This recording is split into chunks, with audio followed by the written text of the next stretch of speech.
दोस्तों, आज के भौतिक घटना के एपिसोड में हम दिल्ली कैंट की एक ऐसी घटना सुनेंगे जहां से गुजरने वाले एक शख्स के साथ कुछ ऐसा भयानक हुआ था जिसे वो आज भी नहीं भूला।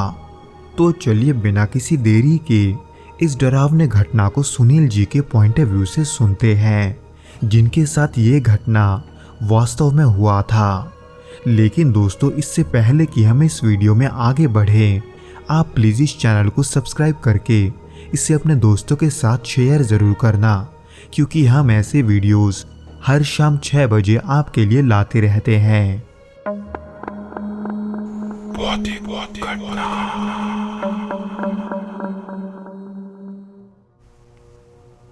उस रात का वो सन्नाटा और ठंड आज भी मेरी यादों में जिंदा है।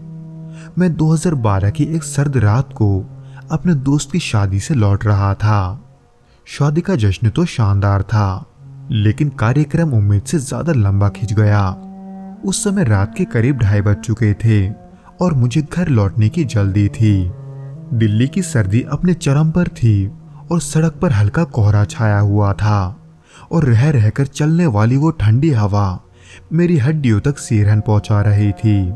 इसलिए मैंने अपनी कार की चाबी निकाली, इंजन चालू किया और सड़क पर घर के लिए निकल पड़ा। दिल्ली कैंट वाला रास्ता मेरे लिए नया नहीं था, ये शॉर्टकट था और मैं इसे पहले भी कई बार इस्तेमाल कर चुका था।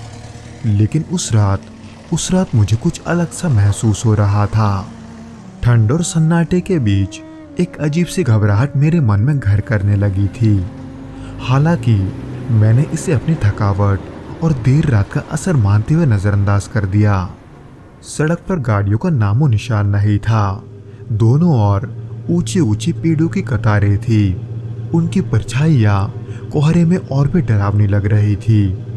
कार की हेडलाइट्स उन पेड़ों की शाखाओं को पार करती हुई आगे के रास्ते को रोशन कर रही थी और वहां के वातावरण में एक भारी सी चुप्पी थी।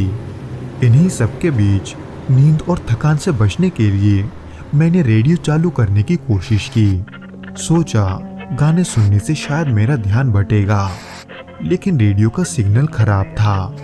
गाने की जगह सिर्फ अजीब सी फुसफुसाहट और कभी कभी गूंजती हुई आवाजें आ रही थी, जिसको सुनने के बाद वो मुझे कोई गाना तो नहीं लग रहा था, पर फिर भी ये सोचकर मैंने रेडियो बंद कर दिया कि शायद से ये कोई सिग्नल की खराबी होगी।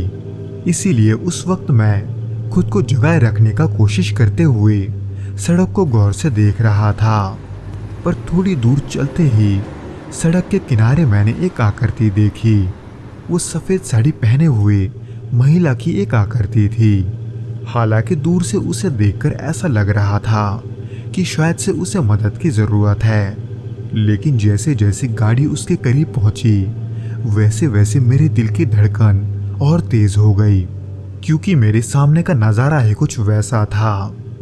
अगर साफ शब्दों में कहूँ तो उस औरत का सिर जमीन की तरफ झुका हुआ था और उसके लंबे बाल चेहरे पर गिरे हुए थे। हालांकि उस महिला का चेहरा साफ नजर नहीं आ रहा था। कार की हेडलाइट तो उसके सफेद कपड़ों पर तो पड़ रही थी, लेकिन उसका चेहरा वो जैसे किसी परछाई में छुपा हुआ था। इतनी रात को यहाँ कौन हो सकता है, मैंने खुद से कहा। गाड़ी की रफ्तार भी धीमी की, लेकिन मेरे अंदर की आवाज जैसे ये कह रही थी कि यहाँ रुकना ठीक नहीं है। इसलिए मैंने गाड़ी की स्पीड बढ़ा दी और उस महिला को पीछे छोड़ दिया जो वहाँ खड़ी थी। जब मैंने रियरव्यू मिरर में देखा तो वो महिला अब भी वहीं खड़ी थी, पर कुछ किलोमीटर आगे बढ़ने के बाद मैंने एक अजीब से गंध को अपने गाड़ी के अंदर फैलते हुए महसूस किया। ये गंध तेज होती जा रही थी, जैसे गीली मिट्टी और कुछ सड़ा गला मिला एक साथ हो। हालांकि मैंने खिड़की खोलने की कोशिश की, लेकिन ठंड इतनी ज्यादा थी कि तुरंत ही बंद करनी पड़ी। उसी बीच अचानक कार की छत पर एक हल्की सी धप धप की आवाज सुनाई दी।